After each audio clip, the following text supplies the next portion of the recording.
여러분 안녕하세요. 불경말씀 채널입니다. 오늘 이 영상을 클릭하신 분들께 먼저 여쭙고 싶습니다. 지금 이 순간 당신의 마음속에 미운 사람이 있습니까? 그 사람 생각만 하면 가슴이 답답하고 숨이 막히지 않습니까? 더 괴로운 건 그 사람이 아니라 그런 마음을 품고 있는 나 자신이 너무 싫다는 거 아닙니까? 부처님께서 2500년 전 깨달으신 진리가 바로 오늘 당신의 그 고통에 대한 답입니다. 이 영상 끝까지 함께 해주신다면 당신은 미움이라는 감옥에서 자유로워지는 열쇠를 발견하실 겁니다. 이곳 불경말씀 채널은 고통받는 현대인들에게 부처님의 가르침을 통해 진정한 위로와 해답을 전하는 곳입니다. 복잡하고 어렵게만 느껴지는 불교, 경전의 지혜를 우리 삶의 실제 문제에 적용하여 누구나 이해하고 실천할 수 있도록 풀어드립니다. 오늘도 당신의 마음이 편안해지는 그 순간까지 함께 하겠습니다. 사실 미움이라는 감정은 우리 모두가 경험하는 지극히 자연스러운 마음입니다. 누군가 나를 함부로 대했을 때, 내 마음을 전혀 이해하지 못하고 상처를 줬을 때, 불공평하게 나를 대하거나 배신했을 때, 우리 마음속에는 당연히 미운 감정이 생깁니다. 문제는 그 다음입니다. 그 미운 마음이 사라지지 않고 계속 내 안에 남아서 나를 괴롭힐 때, 그 사람은 까맣게 잊고 잘 살고 있는데 나만 계속 그 기억 속에서 고통받을 때, 더 나아가 그런 미움을 품고 있는 내 자신이 너무 싫어질 때, 이게 진짜 고통입니다. 착하게 살고 싶은데 마음속에 미움이 가득한 나, 용서하고 싶은데 자꾸만 그 사람 생각에 화가 나는 나, 평화롭고 싶은데 언제나 누군가를 원망하고 있는 나, 이런 내가 너무 싫어서 자책하고 스스로를 미워하게 됩니다. 혹시 지금 이 순간에도 그런 마음으로 괴로우신가요? 부처님께서는 법구경에서 이렇게 말씀하셨습니다. 원한은 원한으로 풀리지 않고 오직 원한 없음으로만 풀린다. 이것은 영원한 진리이니라. 많은 분들이 이 구절을 읽고 이렇게 생각하십니다. 그래, 용서해야지, 미워하지 말아야지. 하지만 마음처럼 쉽게 되지 않습니다. 왜냐하면 부처님의 이 말씀은 단순히 용서하라는 도덕적 교훈이 아니기 때문입니다. 부처님께서는 우리에게 미워하지 말라고 말씀하신 게 아닙니다. 미움이라는 감정의 본질을 정확히 알아차리라고 하신 겁니다. 금강경에는 이런 구절이 있습니다. 모든 법은 꿈과 같고 그림자와 같으며 이슬과 같고 번개와 같으니 마땅히 이와 같이 관찰해야 하느니라. 여기서 모든 법이란 우리가 경험하는 모든 마음, 작용을 의미합니다. 미움도 그 중 하나입니다. 미움은 실체가 있는 것처럼 느껴지지만 사실은 번개처럼 찰나에 일어났다 사라지는 마음의 현상일 뿐입니다. 그런데 우리는 그 찰나의 감정을 붙잡고 계속 반복해서 생각하며 키웁니다. 여기서 중요한 깨달음이 하나 있습니다. 당신을 괴롭게 하는 것은 미움 그 자체가 아닙니다. 미움을 없애야 한다고 생각하며 그것과 싸우는 것이 당신을 괴롭게 합니다.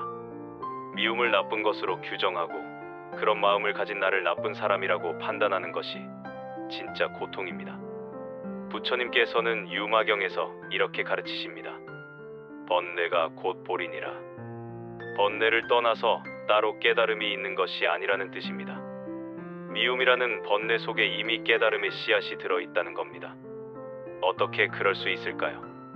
미움이 일어났다는 것을 알아차리는 바로 그 순간, 당신은 이미 그 미움에서 한 걸음 물러나 있는 겁니다. 미움에 완전히 빠져 있으면 미움을 관찰할 수 없습니다. 미움을 보고 있는 그 마음은 이미 미움이 아닙니다.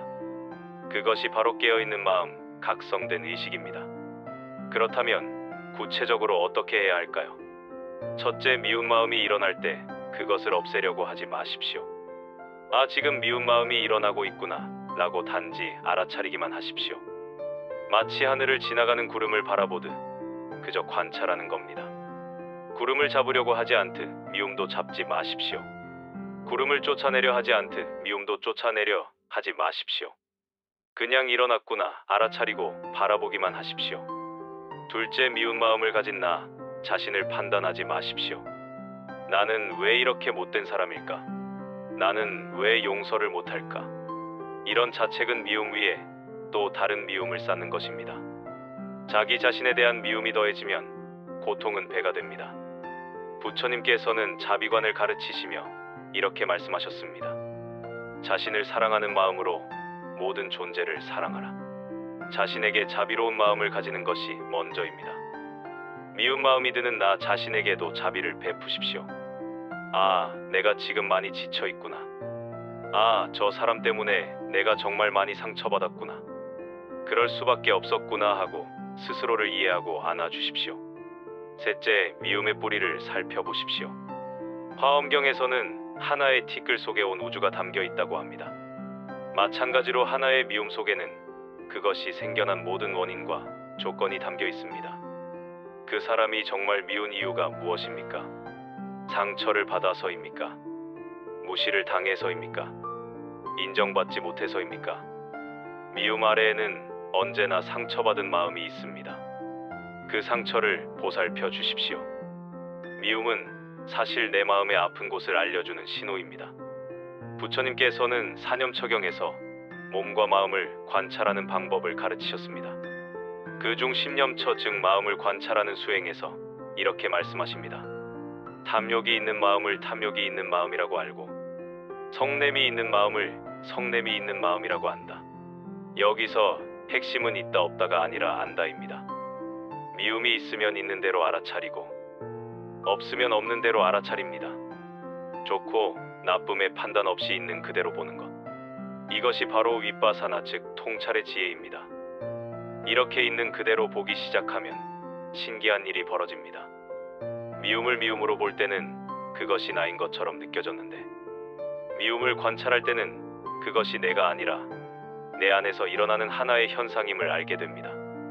날씨가 흐리다고 해서 하늘이 사라진 것이 아니듯 마음의 미움이 일어났다고 해서 당신의 본래 맑은 성품이 사라진 것이 아닙니다. 구름이 지나가면 다시 하늘이 보이듯 미움을 그냥 지나가게 두면 다시 고요한 마음이 드러납니다. 혹시 이런 생각이 드실 수도 있습니다. 그렇게 미움을 그냥 두면 그 사람이 한 잘못을 인정하는 거 아닌가요? 아닙니다. 미움을 놓아주는 것과 잘못을 인정하는 것은 전혀 다른 문제입니다. 부처님께서도 불의한 일에는 분명히 대응하셨습니다. 다만 마음의 독을 품지 않으셨을 뿐입니다. 화는 내되 마음에 화를 남기지 않으셨습니다. 필요한 말은 하되 마음에 원망을 쌓지 않으셨습니다. 이것이 바로 지혜로운 대응입니다. 잘못된 행동에는 분명한 경계를 세우되 내 마음만은 평화롭게 지키는 것. 이것이 진정한 자기 보호입니다. 미움으로 가득 찬 마음으로 복수를 계획하는 것보다 맑은 마음으로 냉정하게 대응하는 것이 훨씬 효과적입니다. 부처님께서는 말씀하셨습니다. 분노는 뜨거운 석탄을 남에게 던지려다 먼저 자기 손을 태운다. 상대방을 향한 미움은 결국 나를 먼저 태웁니다. 그렇다면 오래된 미움은 어떻게 해야 할까요?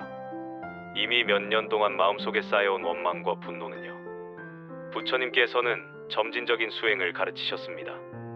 한순간에 모든 번뇌가 사라지는 것이 아니라 조금씩 조금씩 닦아나가는 것입니다. 오래된 미움도 마찬가지입니다. 오늘 당장 완전히 용서하고 놓아주려고 하지 마십시오. 그것은 오히려 또 다른 집착이 됩니다. 대신 이렇게 해보십시오. 그 사람 생각이 날 때마다 아, 또 생각나는구나 하고 알아차리십시오. 미운 감정이 올라올 때마다 아, 이런 감정이 일어나는구나 하고 관찰하십시오. 그리고 천천히 호흡에 집중하십시오.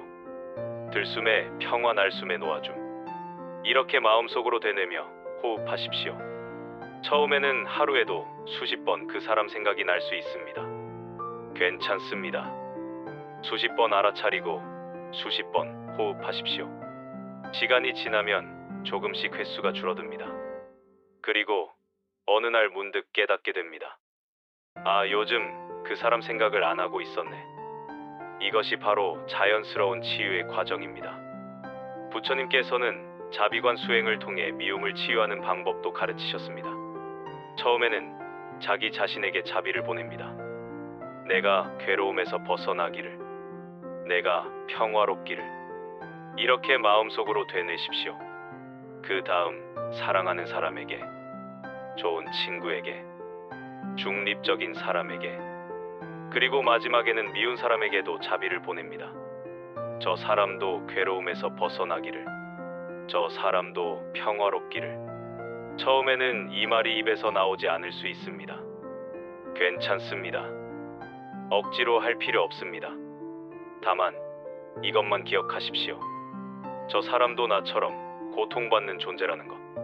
저 사람도 나처럼 행복을 원하는 존재라는 것. 저 사람이 한 행동은 미워할 수 있지만 저 사람이라는 존재 자체를 미워할 필요는 없다는 것. 부처님께서는 모든 중생에게 불성이 있다고 하셨습니다.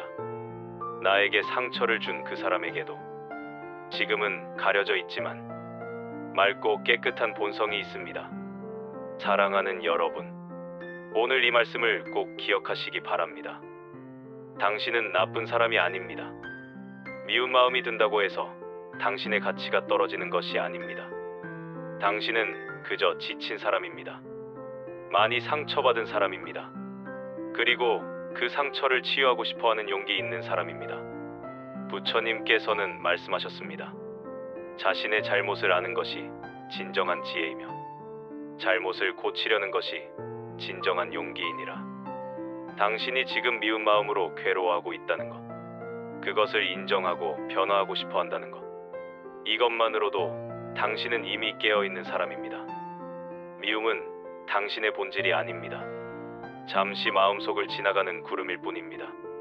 그 구름 너머에는 언제나 맑은 하늘이 있습니다. 당신의 본래 마음은 맑고 평화롭습니다. 그것을 믿으십시오. 오늘 이 영상이 조금이라도 위로가 되셨다면 구독과 좋아요 부탁드립니다. 구독 버튼을 누르시면 부처님의 지혜가 담긴 말씀을 매일 받아보실 수 있습니다. 인생의 고통과 번뇌 속에서 길을 잃었을 때 언제든 이곳으로 돌아오십시오. 불경말씀 채널은 언제나 여기서 당신을 기다리고 있겠습니다. 좋아요를 눌러주시면 더 많은 분들에게 이 위로의 말씀이 전해집니다. 알림 설정까지 해두시면 새로운 영상이 올라올 때마다 가장 먼저 만나보실 수 있습니다. 다음 영상에서는 불안하고 초조한 마음을 다스리는 부처님의 가르침에 대해 이야기하겠습니다. 밤에 잠이 오지 않을 만큼 걱정이 많으신 분들, 미래가 두렵고 불안하신 분들을 위한 특별한 말씀을 준비했습니다. 절대 놓치지 마시고 꼭 다시 찾아와 주십시오. 그리고 댓글로 여러분의 이야기를 들려주세요. 혼자 끙끙 앓지 마시고 이곳에 내려놓으세요. 당신의 이야기 하나하나가 다른 누군가에게는 큰 위로가 됩니다. 우리는 함께 걷고 있습니다. 오늘 하루도 당신의 마음이 평화롭기를, 미움의 짐을 조금씩 내려놓고 가벼워지기를, 그리고 언젠가는 완전히 자유로운 그날이 오기를 부처님의 가피가 함께 하시길 간절히 기원합니다. 불경 말씀이었습니다. 다음 영상에서 또 만나요. 여러분 정말 고맙습니다.